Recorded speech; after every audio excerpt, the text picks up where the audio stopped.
All right, welcome to our Workshare today, where we are going to talk with you about important work and initiatives and responses happening and spotlight some of those incredible staff who are making it all happen. Good evening, good afternoon, good morning. There are many time zones here with us today. So just to share with everybody who is on this call, we have Alight staff, we have volunteers, board members, and supporters. So geographically, this is really exciting. I was looking, so I was very curious. I just want to tell you all, we have people on this call from South Sudan, Pakistan, Rwanda, the US, Thailand, Myanmar, Uganda, El Salvador, Horn of Africa, which includes Kenya, Somalia, Somaliland, and Ethiopia. And last but not least, we've got a whole group from the Sudan team who are leading the work that we're going to be talking about today. We also have some new friends on the call. So I just want to welcome you too, and thank you for being here to hear about the conversation we're going to have today. I also want to tell you that Alight is a humanitarian organization, and we work with refugee communities and displaced communities, but also people who are faced with extreme fragility, and that has brought us to places like Pakistan and El Salvador. And so if you look at our core services, we are offering water and healthcare, protection and shelter and more.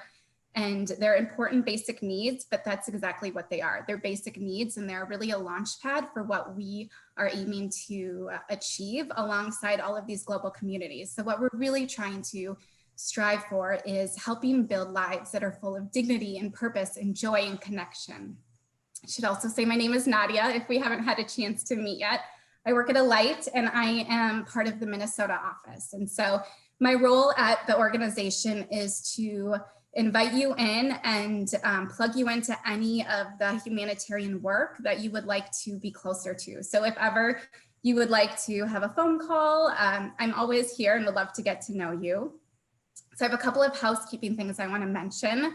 We are recording today, and that is so that we can share out with anybody who has not been able to join us. So if anybody on this call has somebody in your network you would like to share this recording with, please let me know and I'll make sure that you get that. We have a chat feature. And so if there's questions that you want to throw into the chat, we will answer those at the end of today. And if we don't have time, we'll message you directly to make sure that we're able to answer those. And then also, if you want to turn your videos on, if you're comfortable with that, we would love to see you. This is a casual space. Grab coffee, tea, snacks, food, anything that you would like. And with that, I would love everybody to just jump off of mute for a second and greet everybody however you would like. I'll go ahead and get started and greet you all in Swahili. Jambo, everybody jump off. Hello. Hello. Hello. Hello. Good morning. Hello. Good morning. Good to see everyone. Hello. Hi, Heidi. Hi, everyone. Hello, hello. Hello, Sudan. Salam alaikum. Walaikum assalam. Wow. Oh, that's amazing. Hello. So good to hear your voices. So let's keep moving. Go ahead, jump back on mute, but thank you. It was wonderful to share that energy space with you as we kick off today. So I do want to share a little bit more with you about the landscape of what we are going to be talking about today. And so I'm just going to kind of walk through that quickly here. So we're going to be sharing about the emergency response that Alight is leading as a result of the harrowing crisis in the northern Tigray region of Ethiopia. So last November, the situation for people in the Tigray region became dire. There were food shortages. I believe the war broke out during the harvest season. The majority of hospitals have been shut down, and there is widespread sexual violence that is happening. And it's been difficult to get into this region until recently, and it's not completely solved for. About over 50,000 refugees have fled to Sudan or other neighboring countries, but there are many, many more who have been forced to flee their homes and are now internally displaced within Tigray. So I kind of want to share, we have two groups of displaced communities. So we have the refugee displaced community who has fled into other countries, And then we have what we call internally displaced people. So you might hear later on somebody saying IDPs, and that is referring to people who are in fact displaced from their homes, but they're displaced within their native region. You know, this crisis is complex and it's devastating, and I just want to kind of set the tone for in this hour together. We are only going to be focusing on the humanitarian emergency response part of this and showing up for the displaced communities that need all of our help. So for the last couple of months, our Sudan team has been working hard to receive many refugees from Tigray and be able to offer services and support. And some of you might know that Alight has received our registration approval to be an operating NGO in Ethiopia. And as we speak, Alight team members Shwaib and Bisrat are in the northern Tigray region. Actually, they started in Mekelle to mobilize the response that's going to take place there. All right, so now let me tell you about the people who are going to be speaking on this call. So we have Heidi, our Sudan country director, and we have Idriss, our Sudan program director, as well as Gina, who is our director of global support. So how this will work is Heidi and Idriss are going to be focused on the work that is happening in Sudan, and Gina is going to focus on the emergency response that will be happening in Ethiopia in the Tigray region. And I certainly want to mention we have a special guest here, Sarah Jerving, who is a correspondent from DevEx. Sarah is based in Nairobi, and actually a couple of weeks ago, she went to Sudan. She traveled there to spend some time in these refugee spaces where you are going to be learning about today. So we're very happy that she's started this journey with us and that she's still here, and she's going to help navigate the conversation today with our Alight team members. So welcome to all of you. Before we really jump in here, I am going to ask Heidi and Idriss a couple of questions to help all of us get to know them a little bit. Heidi, I'm going to start with you. So if you're ready and you want to jump off of mute, I want to ask you, so I have 2 questions for you and 2 for Idriss, okay? So you worked closely with Idriss on this response for the last couple of months. What has been something that's really stood out about him? Yeah, thank you. And hello to everybody. And thank you very much for allowing us the opportunity to talk about what we are doing in Sudan, especially in the East Sudan region. So Idriss joined our team less than a year ago, rather, and has contributed greatly throughout all of our programming, but especially in the East. And what has really stood out to me in this situation and us ramping up our response, getting registered in Gedaref, which is the state where the majority of the refugees are now either fleeing or being housed in a settlement and a camp, is that Idriss is incredibly optimistic, and he is incredibly humble and calm. And he also clearly has a deep love of the work that we're doing, but also as a Sudanese, a deep love of not only Sudan, but the surrounding neighbors that the Sudanese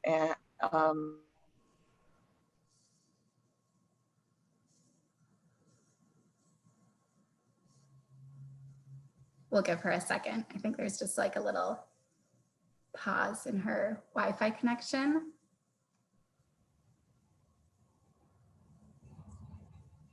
Heidi, are you with us? So while we're waiting for Heidi to jump back on, Idriss, how are you? Hello, Idriss.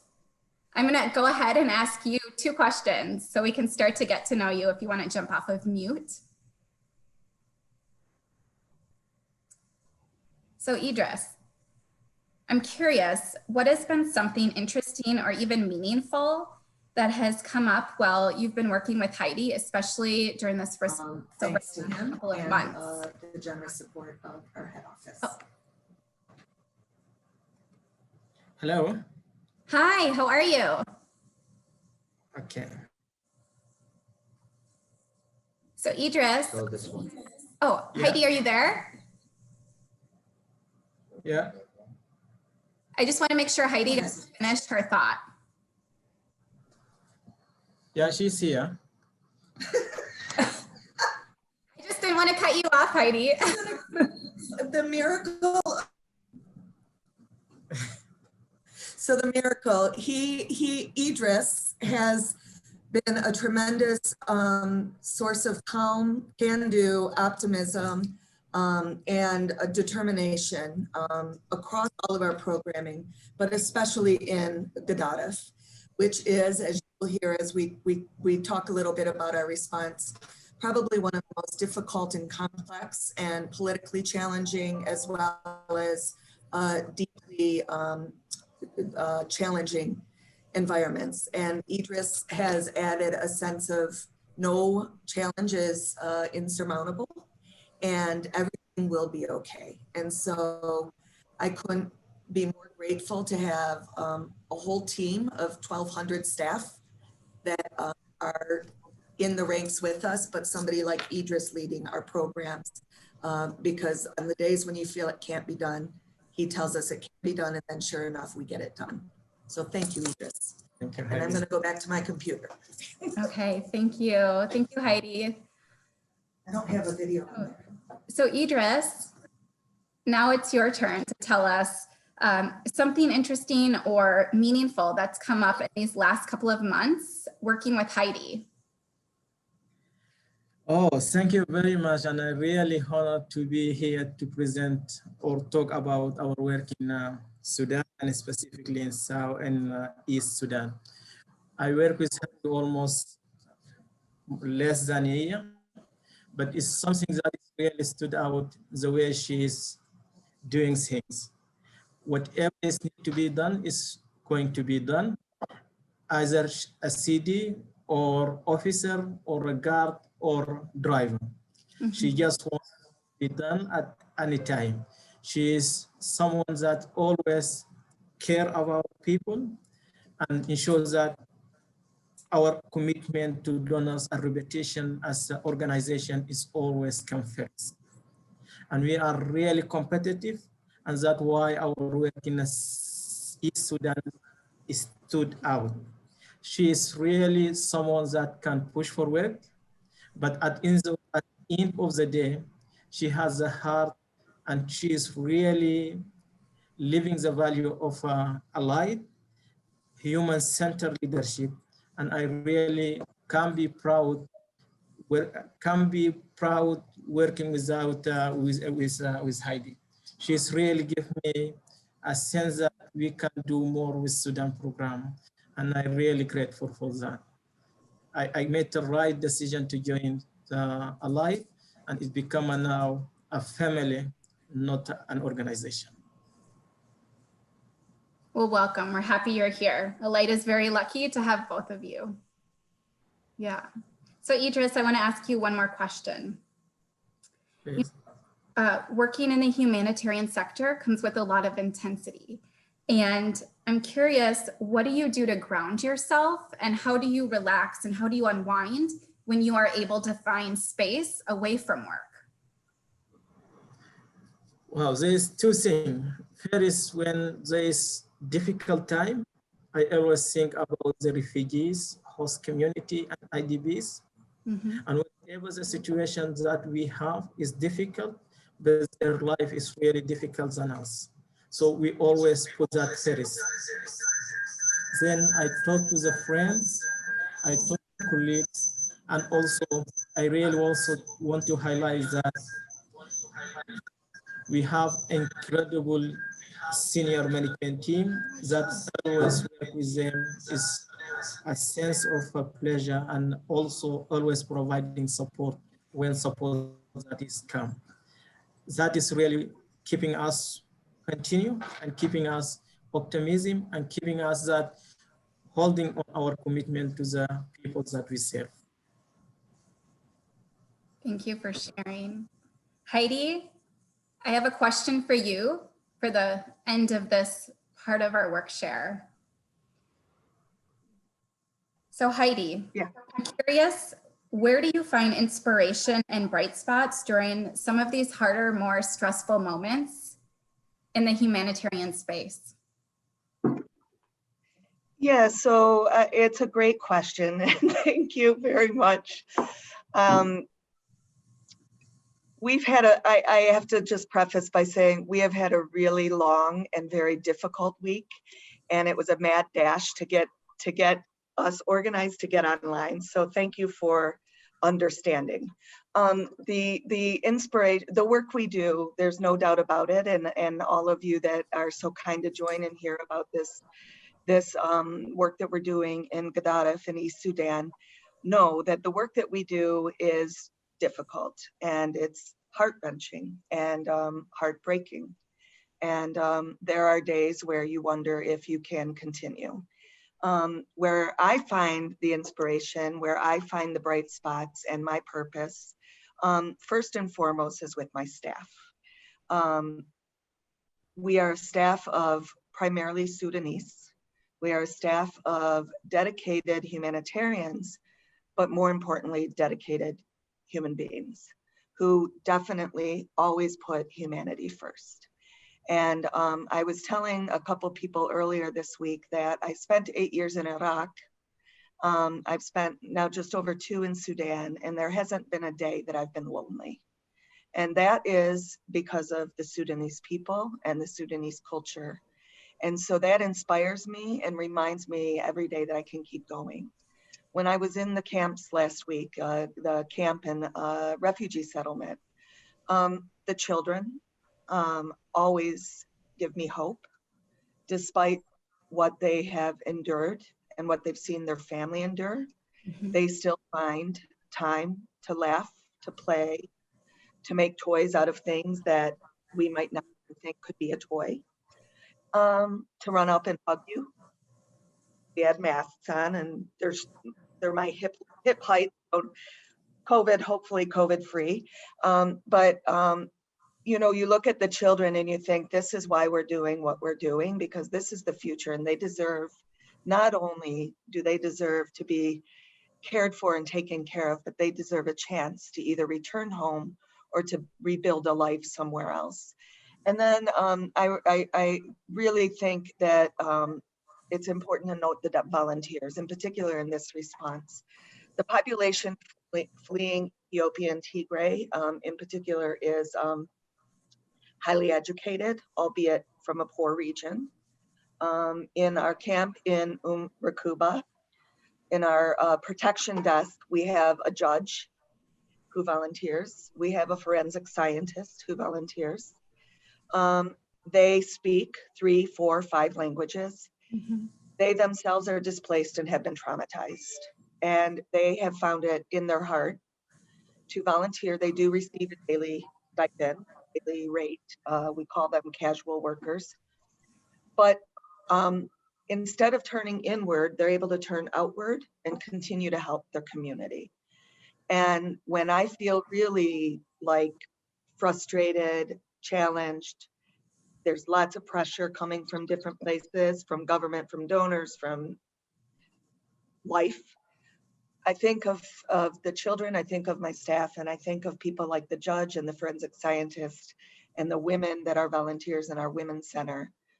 And I know that I can keep doing this work, and I have to keep doing this work. And I hope collectively, globally, the dialogue shifts from whether or not borders should be open for displaced populations to recognizing what displaced populations first and foremost have endured, Mm-hmm. and that they can be and are part of the broader global community and can contribute greatly to the communities that have welcomed them in. Thank you, Heidi. And thank you, Idriss, for giving us a glimpse into a day in the life for you and your team, and just getting to hear about the bright spots and what's energizing you and what keeps you going. And thank you for everything that you are doing for these incredible people who are fleeing from the Tigray region. So we do have a video for you. It's only 2 minutes long, and we're going to show that to you now. And the video is meant to show you a little bit more closely what these refugee spaces look and feel like, where we'll be talking about today in Sudan. So Alyssa or Zoo, whoever's doing the video, if you want to start that.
All right, so Sarah, I'm going to hand the microphone over to you and let you take it from here to navigate the conversation with Heidi, Idriss, and Gina.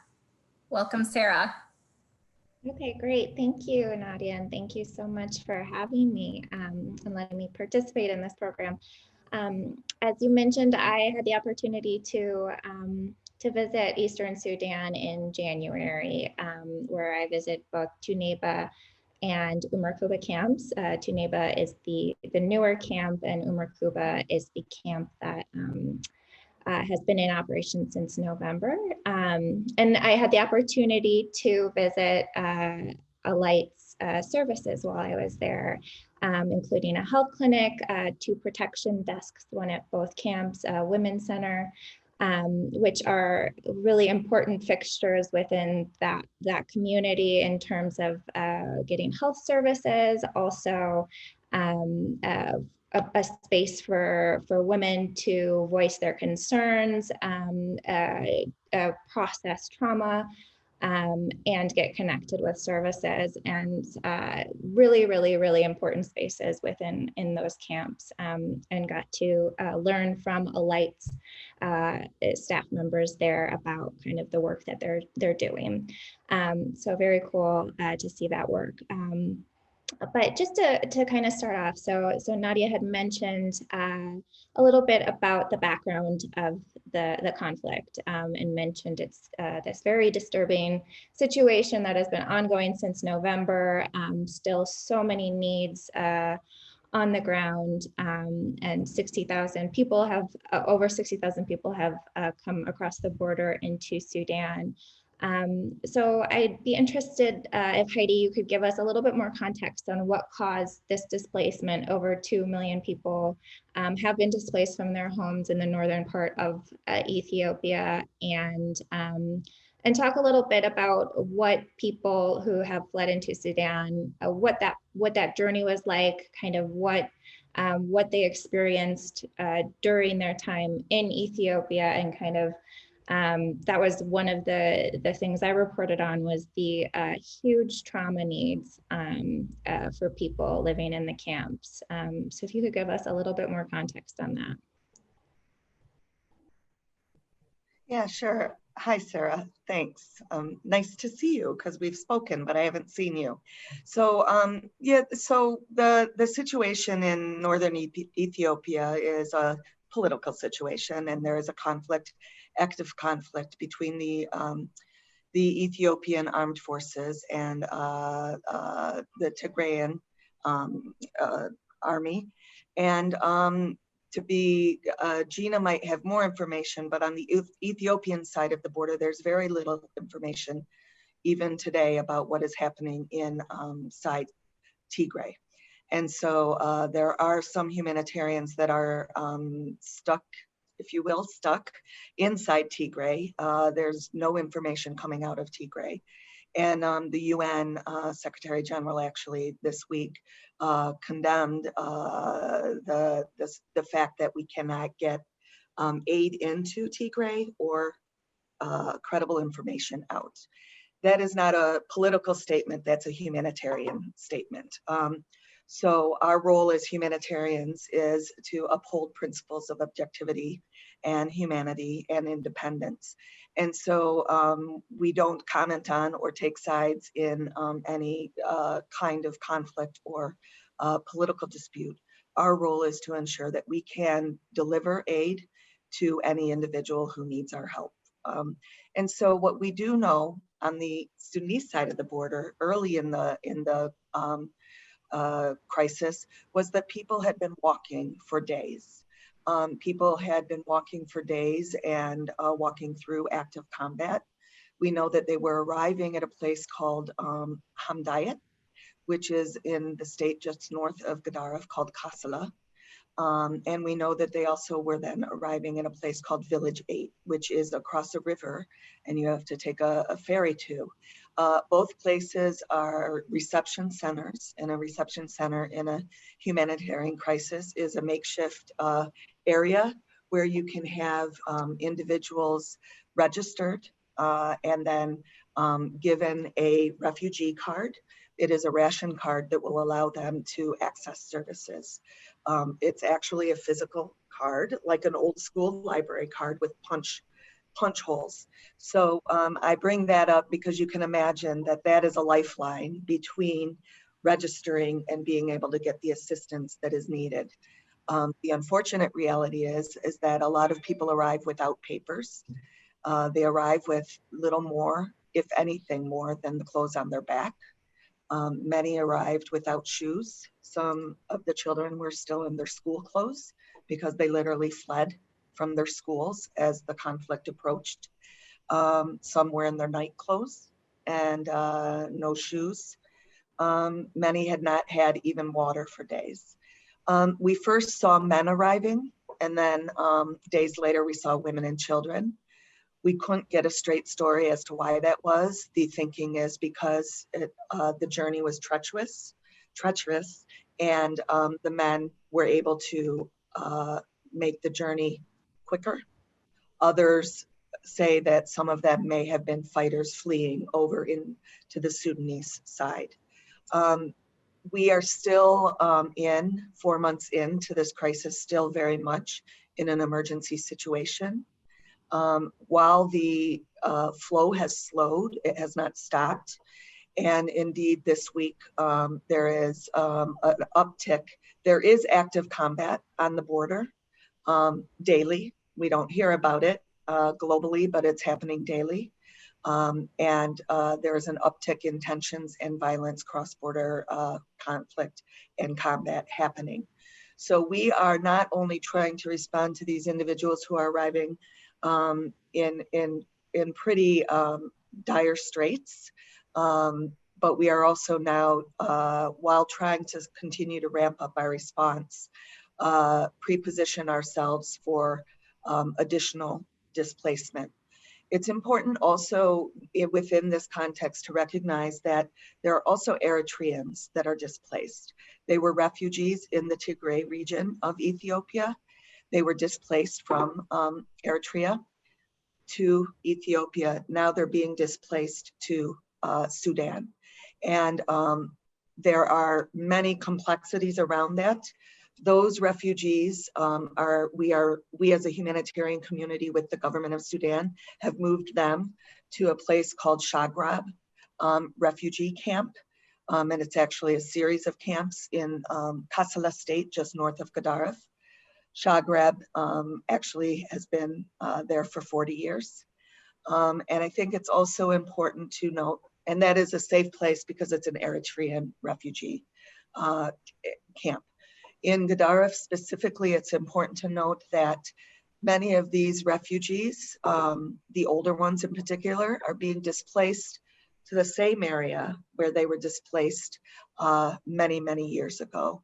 In fact, our driver, Mario, was a driver for the UN in the last displacement crisis, and he's now our driver, and he met in the first few weeks of the displacement crisis refugees who he had met 30 years ago, and when they were displaced 30 years ago.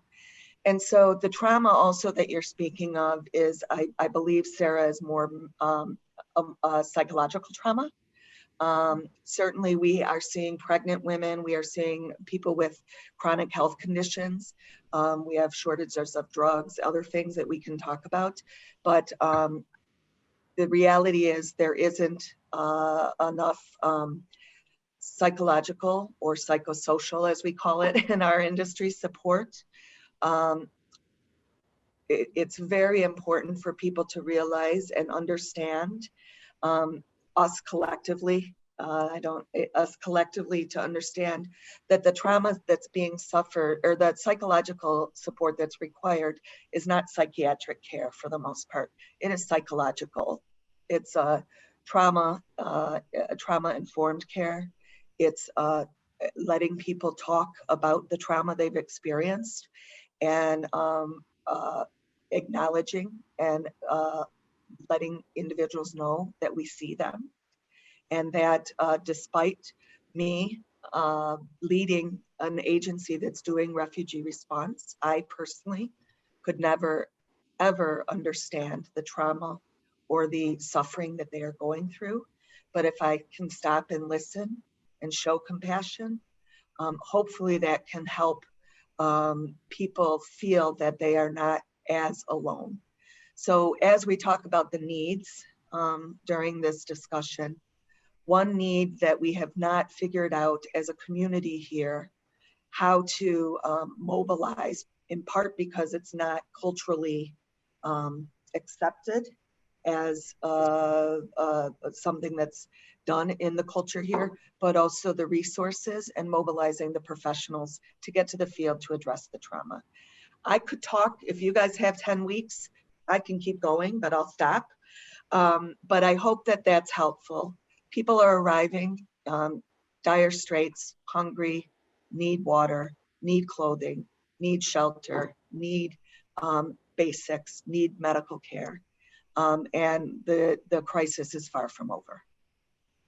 Okay, thank you, Heidi. And just to add on that, I thought it was really interesting while I was there to see kind of how the humanitarian response is really spread out.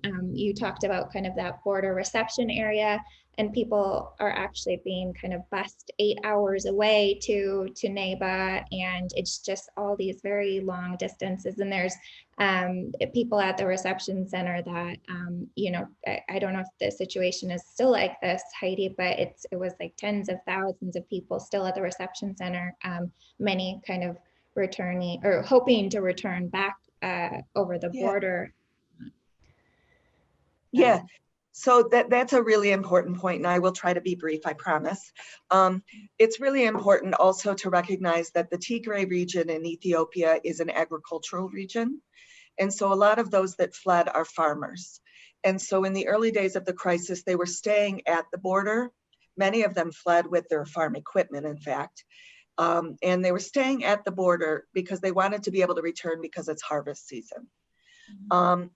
Many are being moved out. They're hoping to shut down Village 8. I don't know if that's going to be possible. They're also hoping to empty out. Empty out is not a very humanitarian term or a human term, but they are hoping to be able to transition Hamdayat and get people to Neba camp. The camps are so far away from the border because it is an active combat situation. Gedaref state is a no-fly zone. So even we as humanitarians have to fly into Kassala, and then we convoy down 2.5 hours from Kassala to Gedaref state. Gedaref city is where we stay if we're not in the camps. And then Neba camp is a 3-hour drive. Every day our teams and other teams make that round trip. And then also Rakuba camp, as you know, is an 1.5-hour drive. So Gedaref is a massive state. It's also an agricultural state. And because of that, the distances are very great, but also the choice to put the camps and the refugee settlement where they were previously was made by the government of Sudan. The government is who chooses where to place the refugee settlement or the refugee camp. And then we as a collective humanitarian community rally around that decision while trying to ensure that good decisions are made to help with the response. But there's no sugarcoating it. It is not easy. It's treacherous. I was there a week. I slept for 2 days when I returned to Khartoum. I don't know how my team does it every day. I don't know how the refugees are managing every day. And I'm so grateful. And it is a difficult situation that traveling those distances also brings tremendous challenges, which we can talk about in a little bit. Okay, great. Now to turn to Idriss. So I'm wondering if you could talk a little bit more about the very specific services that Alight is providing in the camps. And then I'm also wondering if you can talk a bit about how COVID-19 has impacted your work. And then Heidi had mentioned also kind of this, that there's, very well educated people that have fled into Sudan, doctors, teachers, forensic scientists, whatnot. I'm wondering if you can talk a little bit about kind of how this response can utilize all these talented individuals even more so.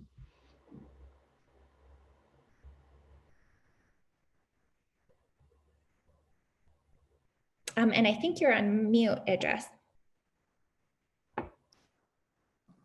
Thank you. Yes, thank you. This is a really great question. And also our team, every day they go there. And one of the things that we really noticed was the people around there. They are really youth. And there is, as you see, more than 50% of the population are youth. They are a great resources for our services there. But also, most of them, more than 64% are male in this crisis. Our team, they are really helping us in being volunteer at our health clinics, volunteer at community desk, volunteer at outreach activities and intervention, but also greatly they are so educated and they have the experience. They are also part of our WASH design and WASH engineering activities, where they have ideas and design for latrines, for water network, for pipelines, for community network services. They are really great resources with us. At the beginning, we faced issue in how we accommodate them within Sudan law, but finally government is really supportive and allow us to accommodate them as the volunteers. And that give us also one of the scarce resources that are not available to use and top up this on those resources available in the camp. And that also really greatly contribute to us in how to scale up our operation rapidly, because historically there's displacement and refugees in Gedaref state, but since 2004, 2002, there is no crisis, and all the educated and qualified people moved to other side of Sudan. And now when this just suddenly happened from less than 2 weeks, everyone in the town Al Gedaref looking for a professional to hire, and that makes the market is really unbalanced, and everyone not competing but looking in how to serve in a way or another. More than 20 NGOs with UN agencies just coming into one town is scarce in qualification and professions, in houses, in supplies, but having these resources in the camp is really that what saves us and ensures that we scale up our operations. And we are really grateful, and they are a true team, and they are true hero for our operations in Al Gedaref, both camp in Knedba and Inimrakuba. Okay, great, thank you. Now turning to Gina. So as was kind of previously mentioned, you know, the operating environment in Ethiopia is has been almost impossible in the last few months because of access to humanitarian organizations. And another issue is that the government has cut off communication across internet access, phone access to large swaths of the area. So, you know, people in the camps in Eastern Sudan have not been able to connect with family back home. There's just been kind of information hasn't come out. The government just allowed kind of a handful of journalists, international journalists, and I think it was last week. So there's not been foreign media. And so it's been a very, very difficult operating environment. Can you talk a little bit about these this complicated environment and kind of what is, we heard that Alight has gained access, a permit to work in the region. What will Alight's response be like in Northern Tigray? Sure. Thanks very much, Sarah. And thank you so much, Heidi and Idriss. Just a quick shout out to Heidi and Idriss for leading an incredibly strong team in the response in Eastern Sudan.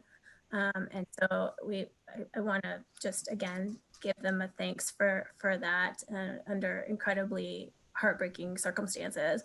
And I would also like to extend apologies for actually the Horn of Africa representatives. Many of you are likely familiar with Aiden, our director of the Horn region, and Schweb, who is our program director for the Horn region.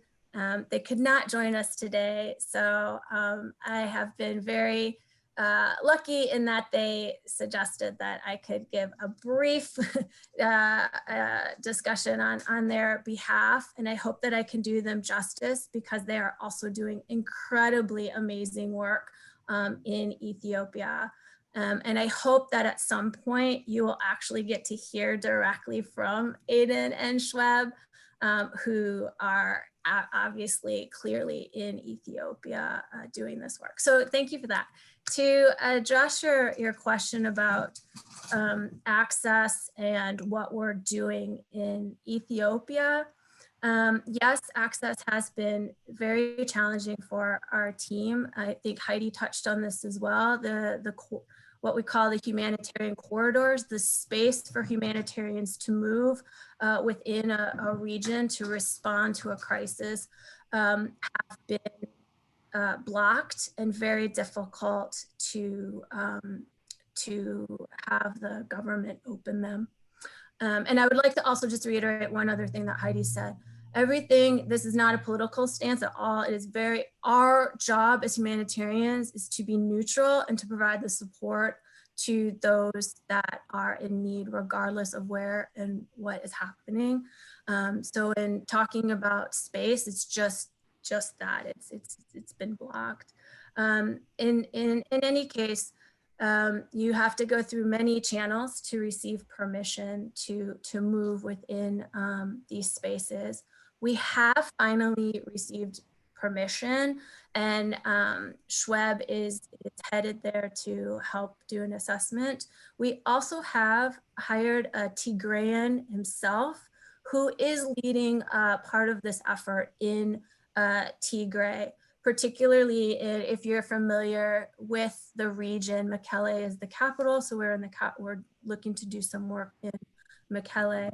And so what the main focus at the moment is on protection services. And there's an incredibly, as we all know, and as many of us know, women and children are predominantly affected by these crises for a variety of reasons. And so we are hoping to focus many of our efforts on protection, meaning both the prevention and response side of things. It might seem a little bit interesting to talk about prevention in the midst of a crisis, but there's a lot that you can do within communities on preventing further types of violence. So that's one way that we're going to be, that's one of our key focus areas, is to do prevention and response work. Also connecting, as you can imagine, sexual assault is quite prevalent. And so we'll do case management of those types of cases as well. Referral of those to the health services, which is another area that we're looking to get into. And I'll touch on that after one more thing, because I would like to also flag what Heidi said about the trauma.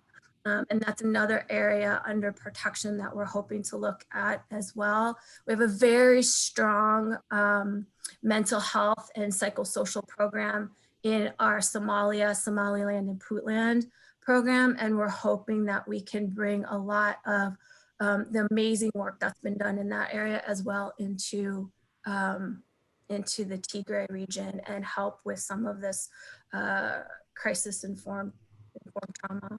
Also, we're looking at health programming, which you can imagine the health services are extremely overburdened.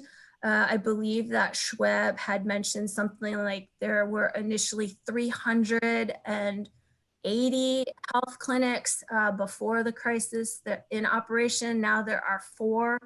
So you can imagine how overburdened those health clinics are, how overburdened the staff are, and there's no way to be able to address the needs with just that alone. So we're looking at tapping into that potentially through mobile health access. Okay, thank you so much.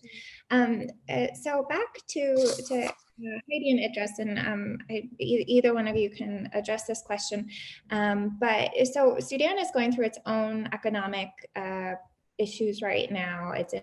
There's a transitional government.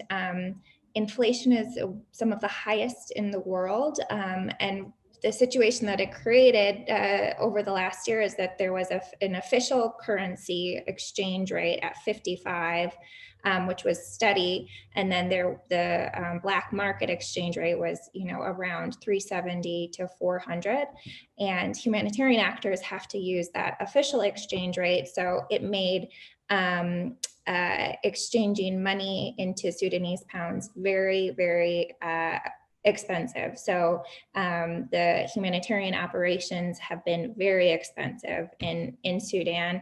But I think it was last week the government decided to float the currency, and that kind of brought the official exchange rate to around 375. I'm wondering if you can talk a bit about how the economic situation has impacted your work, and kind of whether the government deciding to float the exchange rate has helped anything, helps the situation. Yeah, sure. I'll jump in here if that's okay, Idriss. Yeah.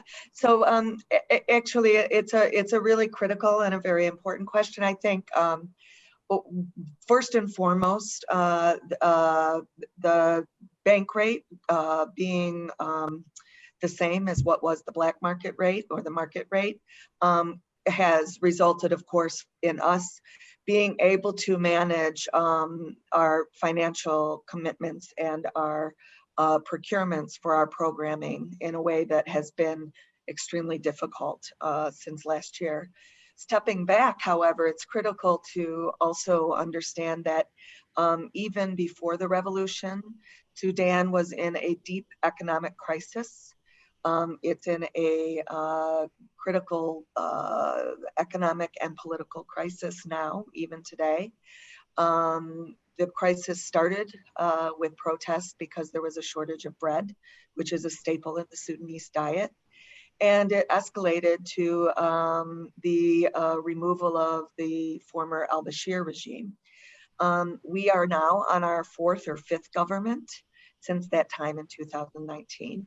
And so the currency itself, when I arrived on December 30th, 2018, for my mission at CD, the bank rate was around 54 and the market rate was around 70. Within about 6 months after, I think, don't quote me on this, I'd have to search for facts, but you know, it wasn't a year into my arrival that the market rate started going up, and we thought 90, and then we were like, oh my God, it's 120. How are we going to manage our budgets? And then it shot to almost 400. So what has happened now, and I am not an economist, and I have to give out a huge shout out to our finance director and our finance team and our SPMs who do monitor the implementation, because they have maintained our operations when things are 3 or 4 times what the cost, 3 or 4 times the cost of what we budgeted. I will say we're feeling a little breathing room, but we're not resting on maintaining this. There was some deep concern that right after the government made this announcement, the market rate would jump to 600. It has not done that. We're very glad as a whole community it has not done that, but we're skeptical about why it hasn't done that and what's going on behind the scenes. And then we also know that there was a push for introducing new currency and to take the current currency out of circulation because counterfeiting is a huge problem. Other nations coming in, bringing in Sudanese currency, removing USD from the market.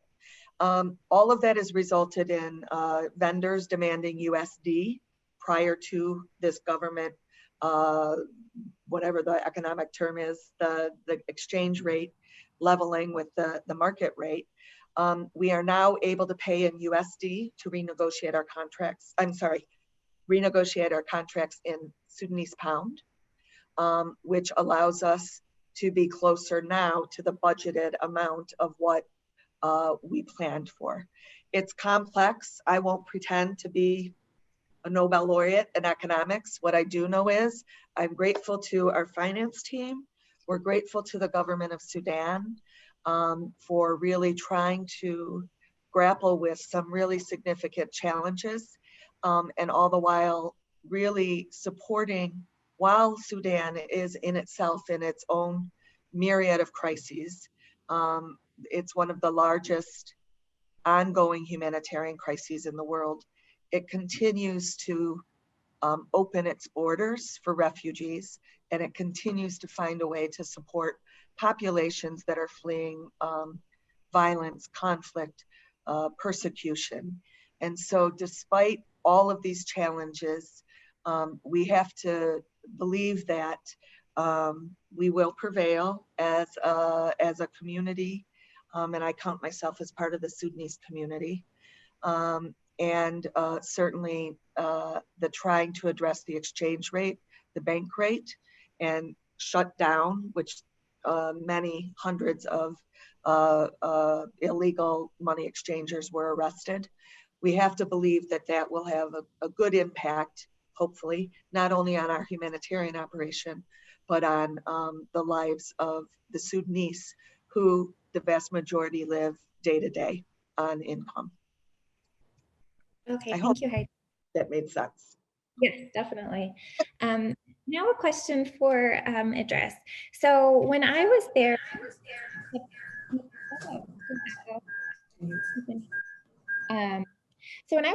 one of the big concerns among humanitarian actors was the upcoming rainy season. So the spots chosen for the refugee camps, what I was told is kind of their former sites where refugees have been placed in the past, and it was kind of an easy way for the government to kind of access land. But they are very vulnerable to the rains. So Kuba has hills around it, and it's in a, you know, there's just it's very prone to flash flooding.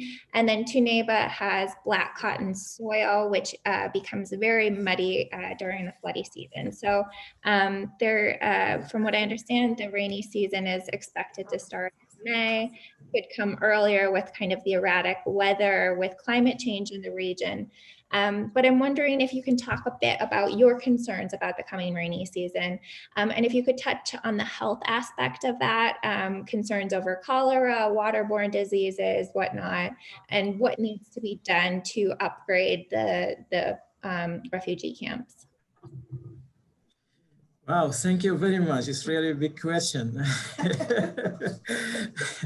Yes, yeah, so, but that is really what we really thinking about. Yes, Gedaref as an area is an agriculture, known for a heavy rainy season, and also for that type of soil, which is not in other states as well.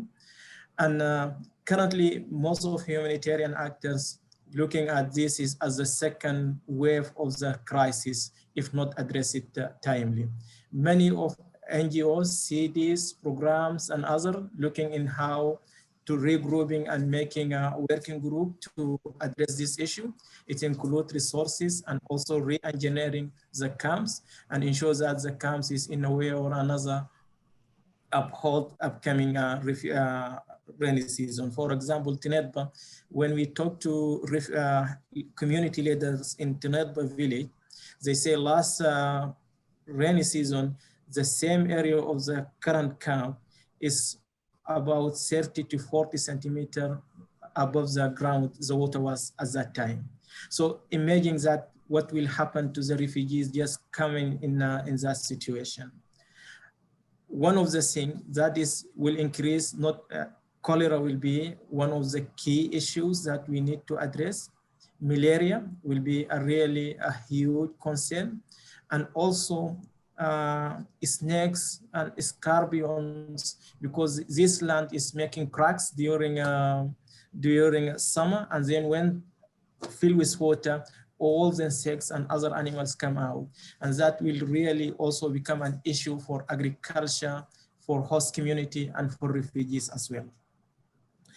How we address and also not only that, but also because of this, you saw the camp is nowhere, and the two camps most likely will be cut off during rainy season because there is really no road to go.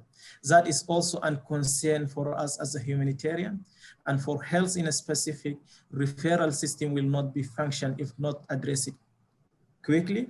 And also to be addressed, we need also to upgrade our health facilities to do most of the cases within the camp and not to go to referral system. And that's what we are doing in, for example, Alight. Now we are having a really good health facility. Our lab is really class. It can done all the tests from normal testing to really specific tests with electricity available in 24 hours within our health facilities. And our health facility is also 24 hours running. We have 3 doctors, including female doctors, staying in the camp. We have forces more than of medical assistant and nurses, and also medical lab technicians.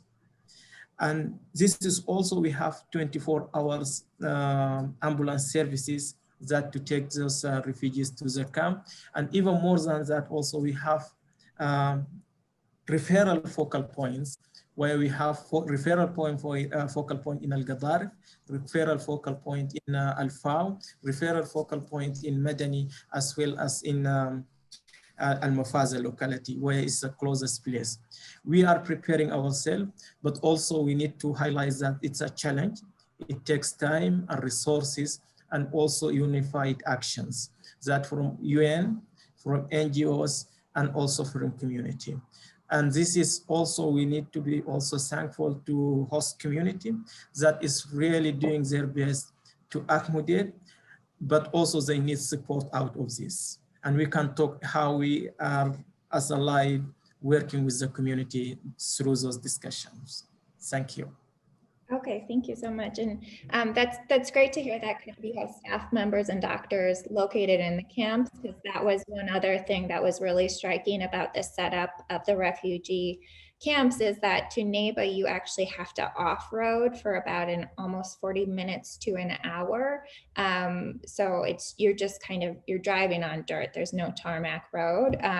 So it's great that you guys are positioning people within the camp, so you don't have to make that commute from Gedaref to Neba. Just to touch on one thing that you mentioned is the host community. And I know that's not something, the relationships and the needs of the host community is not something that's often talked about in humanitarian responses, or it's just kind of an afterthought. But I'm wondering if you maybe, well, either Heidi or Idriss, whoever wants to respond to this, have you identified kind of tension points with the refugee communities and the host communities yet? Do you anticipate that there will be kind of things that you might need to work on, and kind of what are some strategies for ensuring that that kind of resources are not stretched thin for host communities, and that extra burden of large loads of individuals coming into the region, that these host communities are still kind of getting their needs met? Yeah, so we both can answer this, but I'll jump in because that's what CDs do. But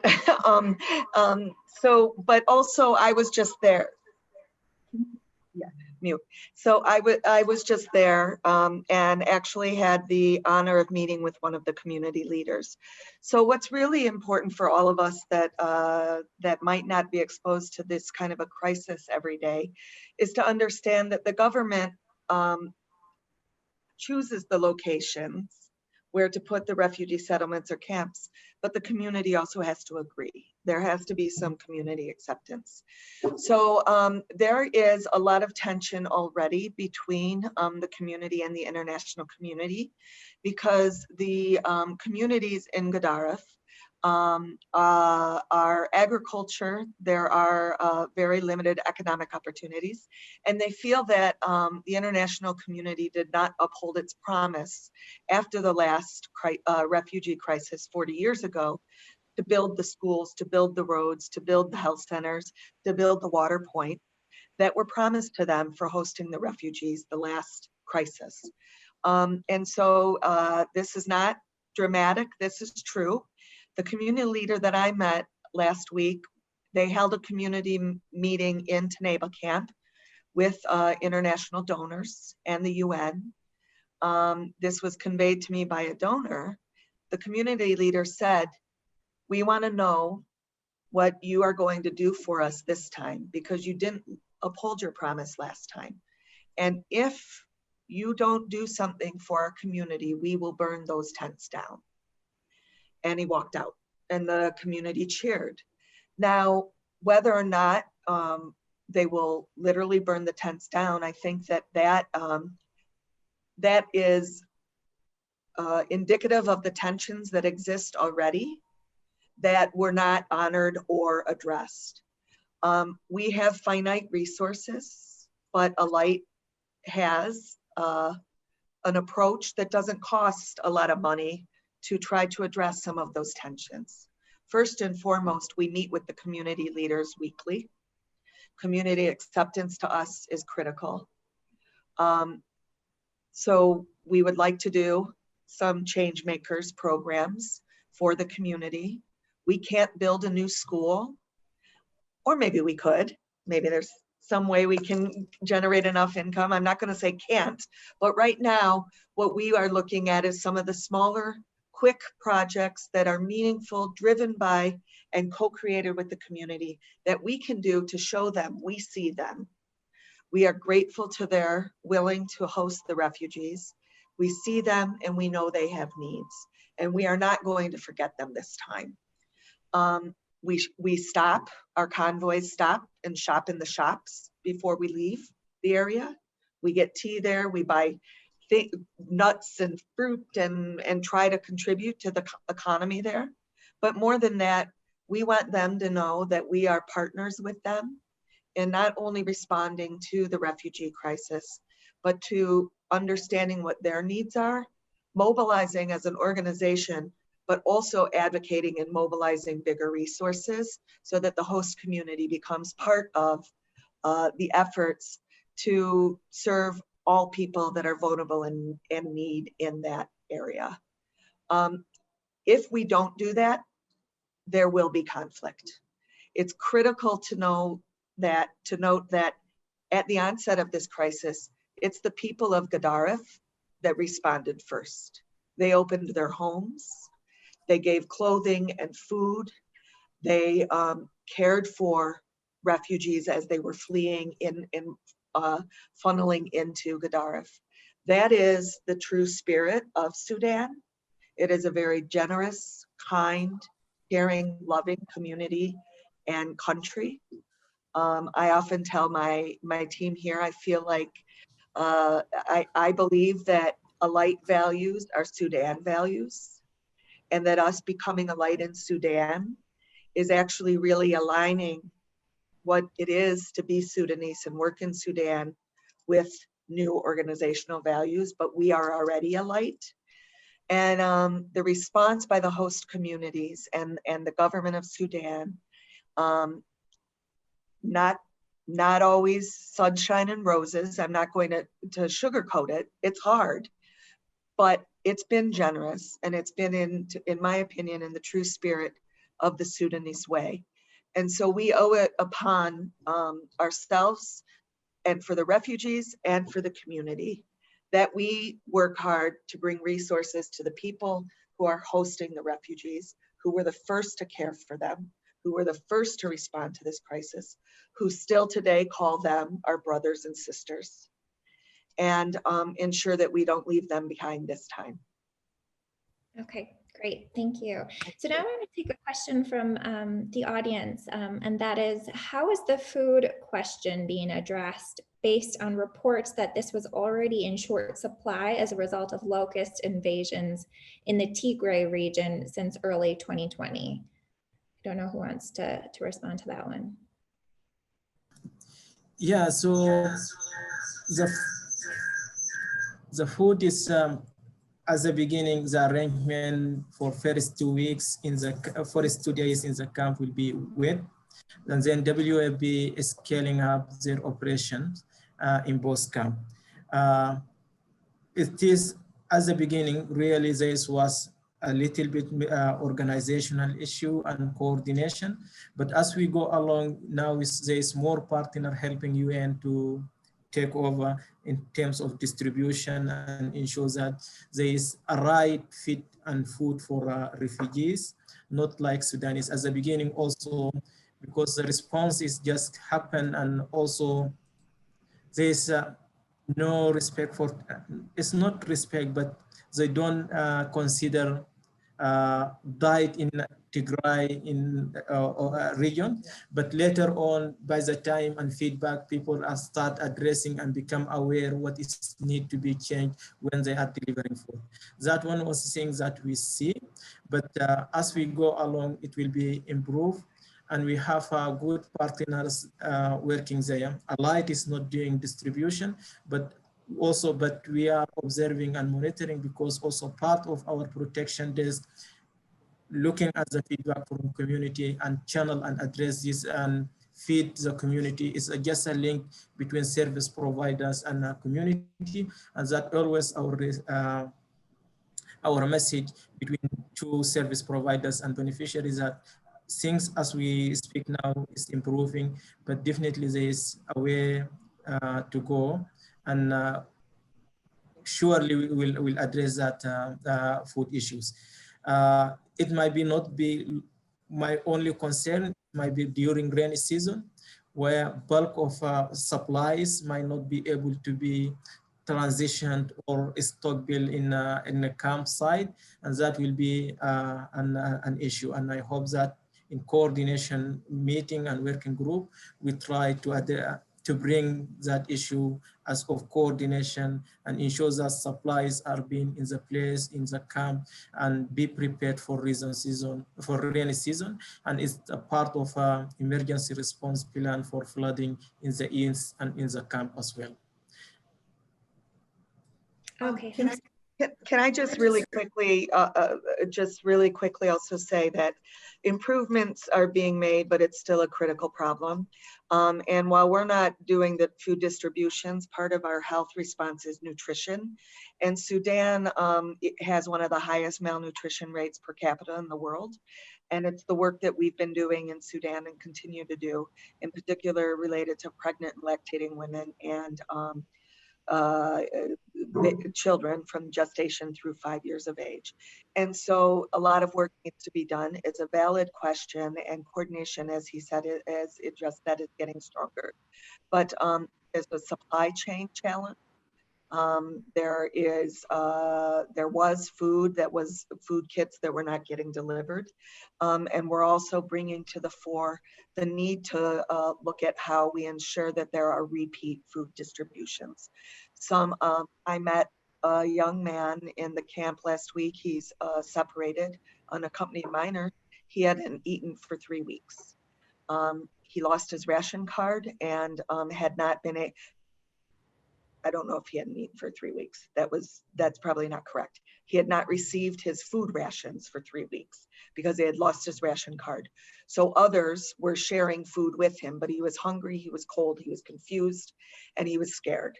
And so a lot of progress has been made, but there's still a lot of work to be done, and hunger, and especially coming up on the rainy season where these camps and refugee settlement will be cut off. Is a deep concern. And so we would like to continue that dialogue and find ways, Chris and others, to continue to update on these critical issues, because we're really at the beginning of this response. And the thinking is that this refugee population might be in Gedaref for the next 20 years. And so it's something we really have to collaborate with and communicate about globally so people understand, so that we have some compassion and support to continue to support Sudan and the response and the people we're serving. Okay, thank you both. We unfortunately, I think, have run out of time, and I am sorry we didn't get to more questions from the audience, but Alight does plan to respond to each of the questions that were presented that didn't get responses. So thank you, Heidi, Idriss, Gina. It's been a really, really interesting discussion. You guys are doing very important work, and it's such a complicated, complex, difficult environment that you're working in. So appreciate you guys sharing your perspectives on all this. So I will hand it back to Nadia now. Thank you, Sarah. Yeah, I just want to, before we close out, express my gratitude for everybody being here on this call together. We are part of the Alight family. We're part of this humanitarian journey, and it's really incredible to have a shared space with all of us. Heidi and Idriss, thank you for taking time out of a very busy, intense moment for you to be on here and to share out everything. Gina, thank you so much for representing Schwabe and sharing out everything that the team has been working on. You know, I think if there's anything we've learned today, we have a lot more ahead of us. And if we're going to make that happen, I'm also going to ask that if anybody would like to join us and donate to help activate this response, like we welcome you to join us. All donations, any size, are going to create impact and help activate the response. So what we've got in front of us on the screen is what we call it's like a QR code. If you just open the camera on your phone, so open the camera, and then you'll just aim it right at this QR code. And on the top of your phone, there should be a prompt. A message will pop up, and just click on it. And if you are wanting to help activate this emergency response in the Northern Tigray region, feel free to. like I said, it's going to take a lot of us. And I also want to thank those of you on this call who've already leaned in to help activate the response. I want to thank our very generous anonymous donor who this person leaned in very quickly when this person found out about the work that we're going to be doing in the Tigray region. So thank you for matching the first $10,000 that we are able to raise. And every dollar is going to make a difference. So again, I just want to thank you all for being here. We will directly message you any answers to your questions that we weren't able to get to. And we have another Workshare next Thursday. We're going to bring you to Pakistan to get to learn about an incredible school. It's a one-of-a-kind smart school, which is very new to this country and the region. So we hope that you will join us and continue on this journey of Workshares. And I think the last thing I'll say is just thank you for being here again and being on this humanitarian journey with us. Reach out to any of us at Alight if you would like to become more plugged in to any of the work we're doing, especially the work we talked about today. Let's jump off of mute. Please say goodbye to everybody that you've just spent the last hour and 15 minutes with. Goodbye. Bye. Thank you. Thank you. Very nice presentation. Chief, I'm no team staff. However, I joined. Thank you. Keep up the great work. Bye-bye. Thanks, Sarah. Good job. Thanks, everybody. Appreciate it. Salama. Bye. Adios. Bye. Bye. Bye-bye.